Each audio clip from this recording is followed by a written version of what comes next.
Hey, it's Jung. I've got another movement of the day post for you. Today's model, I'm going to share with you a brand new favorite corrective drill of mine, which of course by favorite, it just means it's like my top 100, 500, 1,000, who's counting? So all you need today are two walls, specifically a corner. So I am going to ask you to stick yourself in a corner, but of course I say that lovingly because it's for your benefit. So let me first show you exactly what the movement is, and then we'll talk through the benefits and the variations and the options, okay? So you're going to position yourself about a foot or two away from the wall to start with, and we can adjust that as we go along. So think about your body being in a plank. So in order to be in a plank, you do have to engage a little bit through your glutes, your upper thighs, and then like in a push-up, we want to have our elbow out to the side to where we make a triangle shape with our head. So angle 1, angle 2, angle 3. From here, we're going to keep this body line, shoulders down, and we're going to press our elbows back until it touches the wall. So we're going to create that scapula reset in this position. Then we're going to just simply lean back until we can tuck ourselves into the corner basically, and this will be our starting position.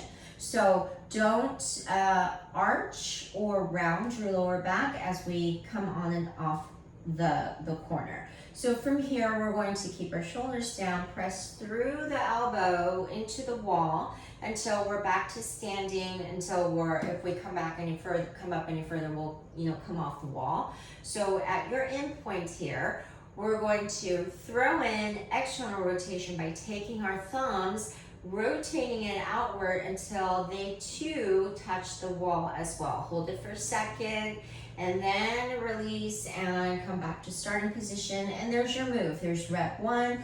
I would do about 3 to 5 reps at a time. Again, keeping all of those cues in mind. Your posture is, your body is in line, your shoulder is down. Okay. You can make this harder by coming away from the wall with your feet further, or even resting your weight on the heels of your feet.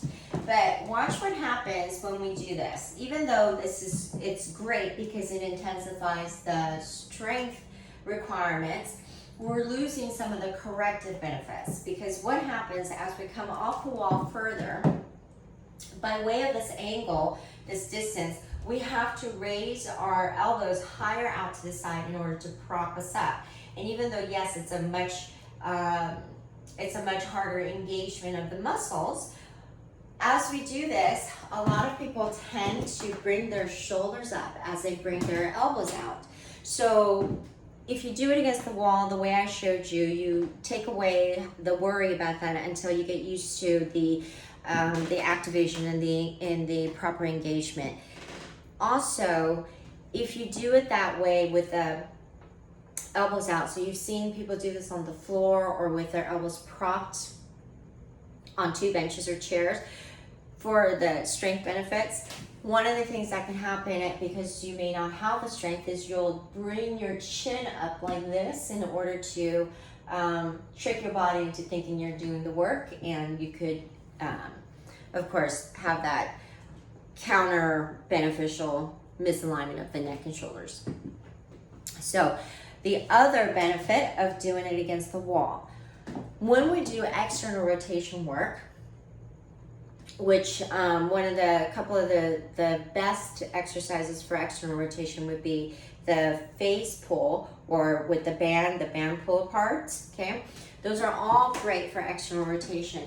But if you do that same external rotation against the wall, we have the benefit of this closed chain posture, so that your elbow, the wall and the elbow together is acting to keep your body angle, your elbow, your shoulder, everything in line, because you can visually check yourself. Versus if your elbows are floating out here and you're doing the face pull and the band pulls, if you have an imbalance or unevenness in your shoulders due to other things, even though we're working your external rotation, you're kind of reinforcing or not able to control that evenness through your shoulder height. So doing it this way is going to have all of those benefits, although having the strength version of doing it on the floor is great for the other imbalance of the front and back sides not having the same amount of strength. It's all from the same source. It's an overdevelopment of the internal rotation. So your internal rotated state, basically without any exaggeration, is our normal posture. Then of course we exaggerate it by doing all our forward moving gestures throughout the day. And then if you exercise and you're actually working to strengthen or increase the musculature, a lot of times it's the front side that gets more work than the back side. And working the front and then working the back separately isn't necessarily going to help fix that imbalance, because you need to work on that external rotation. The fact that we have this area, you know, that's binding the front and back side together for internal and external rotation, you also really have to work on that external rotation. Basically, there's not enough, there's no way you can overdo external rotation. So I think those are all of the benefits. You know, just keep in mind, yes, it is easier the closer or the higher your incline, basically, but that there is a, you know, pros and cons to both ways. So I would use this as a way to kind of set your mind-body connection, work on just the posture portion, and then you could build up into having doing it on the floor, where you have a lot of the benefits of the strength as well. But again, mobility and is always going to come before strength. So let's work on that posture part first. If you have any you know, rounded shoulders, let's work on correcting that first. All right, this is Jen signing off, reminding you to start where you are, do what you can, use what you have, and move something.